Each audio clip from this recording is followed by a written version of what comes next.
Hello, my name is Randy Fine, and I am a life issues counselor. Today I'll be talking about unhealthy guilt feelings. Guilt is a feeling of deep remorse, regret, or culpability. It comes from feeling responsible for something real or imagined. Feelings of guilt may be warranted or unwarranted. There are certainly times when guilt feelings are justified and healthy. It's normal to have feelings of guilt and shame after reacting inappropriately or acting in ways that conflict with one's moral compass. It's normal to have feelings of guilt after causing someone to suffer physical or emotional pain. Guilt is a healthy emotion to have after doing something you promised yourself you'd never do again. It's appropriate to feel guilty after having done something wrong or thought about doing something wrong. In these situations, it's our conscience that triggers us to take notice of our harmful, irresponsible, or malicious intent.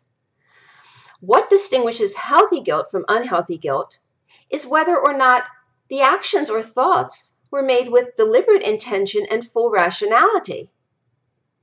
Healthy guilt acts as a mechanism that prevents us from doing things we know are wrong.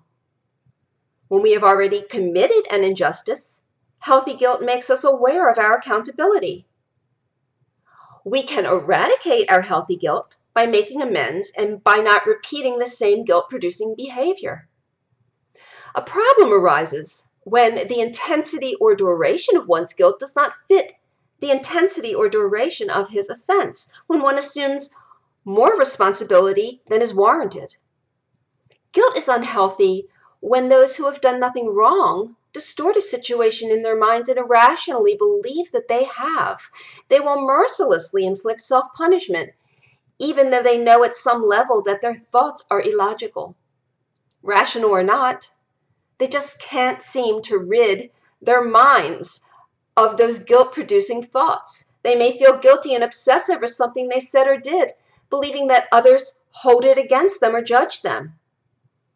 In many cases, other people did not even notice their words or actions, quickly forgot about them, or were not the least bit affected by them.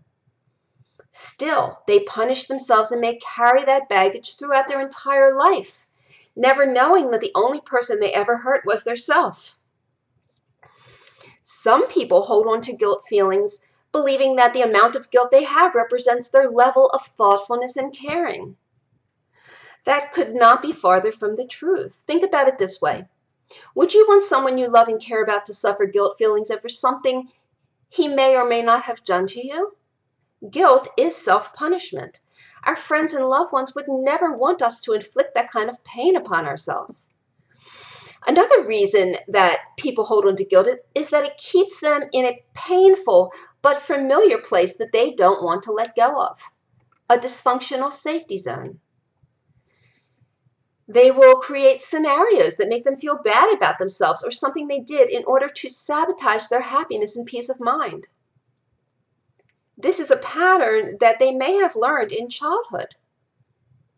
If you are watching this video, you're probably someone who does take responsibility for your actions.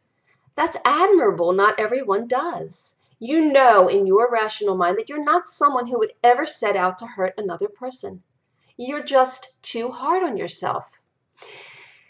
You have been programmed to always punish yourself first.